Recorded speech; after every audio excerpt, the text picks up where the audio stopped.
She arrived on a Tuesday morning, 6 pounds and 4 ounces, the loudest, most perfect sound I have ever heard in my life. And when they placed her on my chest, I want to tell you I felt only joy. But the truth is more complicated than that. I felt joy and grief at the same time. Because the first face I looked for in that room was not there, and his absence at the birth of his daughter told me everything his words never quite finished saying. Hello. I've been waiting for you. What name will you be registering? Chisomo. It means grace. Yes, because that is Heidewe. I named her Chisomo, and I registered her birth alone, under my maiden name, because some decisions cannot wait for someone who has already shown you who they are. She looks like you. She has his nose. She has your strength. That is what matters. My father held Chisomo for 40 minutes without putting her down. And something about watching a man love my daughter so completely, made me understand what I had been missing all along. What Chisomo deserved. What I deserved.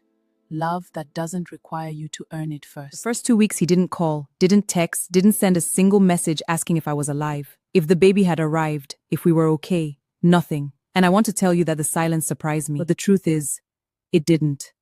That was the most heartbreaking part. His silence had become so predictable, it no longer shocked me. I had already expected it. And somewhere in that expectation, I realized how much of myself I had slowly given up just to survive that marriage. Amara, my daughter, I heard the baby has come. Congratulations. Is she well? She is well. Thank you, Mama. Emeka is not himself. He misses you. You know how men are sometimes. He threw me out at 1 a.m, 7 months pregnant. That is not speaking without thinking. But, for the sake of the child, I will call you back, Mama. it always starts with the mother-in-law. And it always ends the same way, for the sake of the child, as if the child is not better served by a mother who is whole.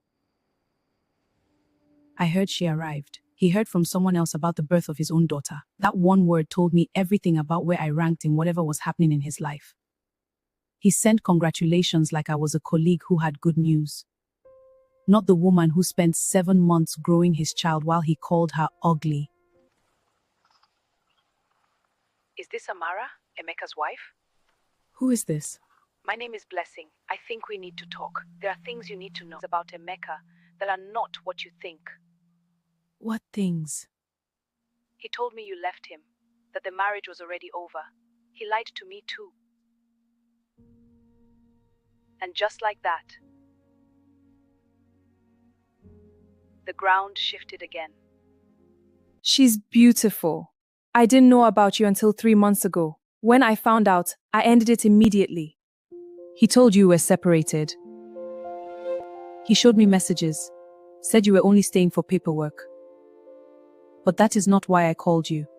There is something else, something you need to see. The documents showed a property, a 2-bedroom flat, purchased 8 months ago, 3 months before he started throwing me out. Not in his name alone, in his name and one other. Not Blessing's name, a name I didn't recognize at all. There was a third person in this story I didn't even know existed. Who is Sandra Okonkwo? That is what I have been trying to figure out too. Sandra has been in his life for years. Before you, before me. He has been sending her money since at least 2021. We got married in 2022. I know.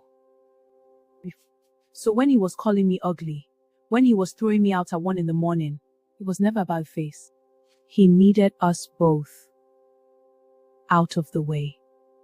Walking home, I kept thinking about the insults, the nose comments, the ugly comments, the daily campaign to make me feel like the problem. And I realized it was never about what I looked like. He needed a reason that would make me leave willingly. Because my wife became ugly during pregnancy is a story. But I have been planning to leave my wife for another woman since before we married. That is a different story entirely. one that makes him the villain. And he was never going to be the villain in his own story if he could help it. Good morning, sir. I came to see Amara. And the baby. Come in.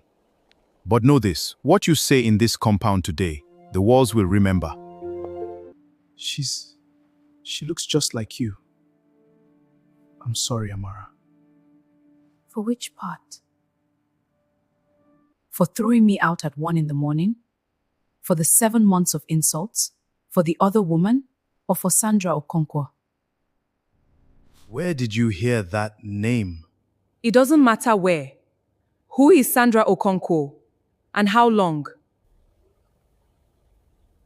Answer my daughter. 3 years. Before we got married. Yes. Sandra and I had been together before I met Amara. I couldn't end it. When Amara got pregnant, Sandra gave me an ultimatum. She had been waiting for me to choose her for years. The insults. I told myself if I made Amara unhappy enough, she would leave on her own. So I wouldn't have to be the one who left.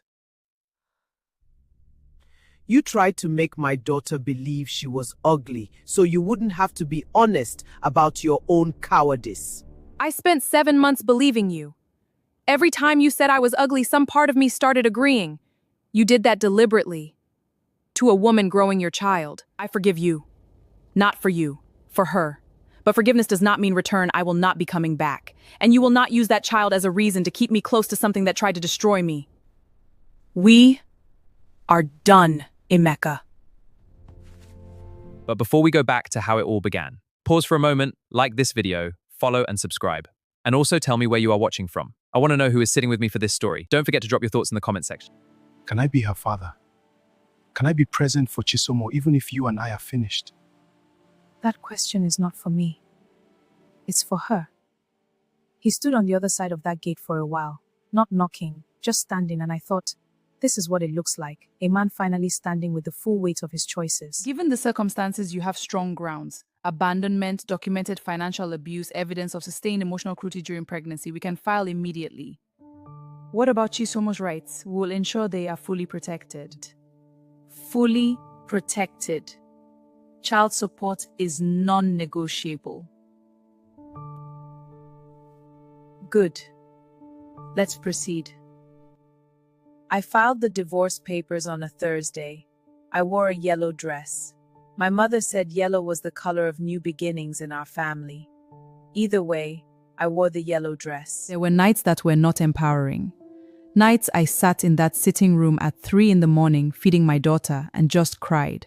Not because I wanted him back, but because I was grieving the version of my life I thought I was building. The 2 parents, the family home, the childhood I thought Chisomo would have. That grief is real.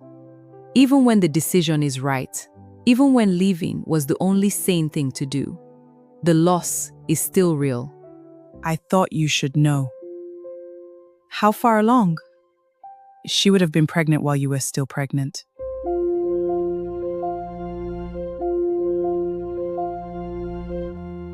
So while he was calling me ugly, while he was throwing me out, he had another woman pregnant at the same time. I didn't feel more anger. I felt lighter because it confirmed what I already knew.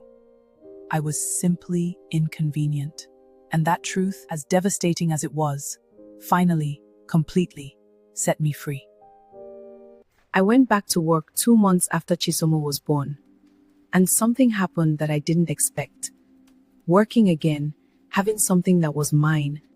Something that required my mind. Something that had nothing to do with him or the marriage or the divorce. It started giving me back parts of myself I had slowly handed over without realizing. I had spent a year making myself smaller. It turned out I was actually quite large. Her first smile was on a Wednesday afternoon, and I cried immediately after laughing because I realized this is it. This is what I stayed for.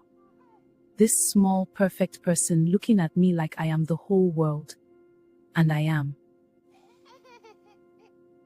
For her, I am the whole world. That is enough. That is more than enough. You are not ugly. You were never ugly. You were inconvenient, and those are two completely different things. He was looking at me through the lens of his own guilt and using what he saw to justify what he had already decided. That is not a reflection of me. That was always a reflection of him. If you watched part 1 and asked me in the comments what I would do, here is your answer. I did not go back. Not because I am strong in the way people mean when they call women strong as if it is a compliment for surviving something they should never have had to survive. But because going back would have taught Chisomo that love looks like what her father did. And I will not teach her that. He had 3 women running simultaneously, me, Blessing, and Sandra.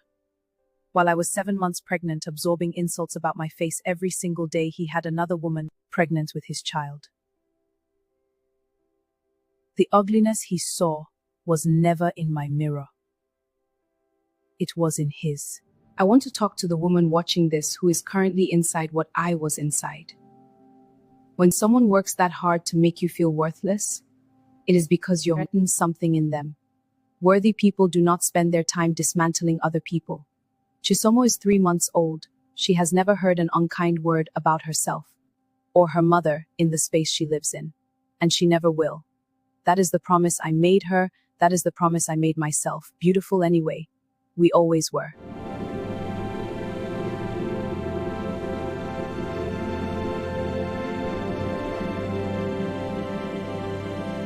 Did you see part 1? Drop a comment if you're glad she didn't go back. What would you have done? Follow Newell TV, new story every week.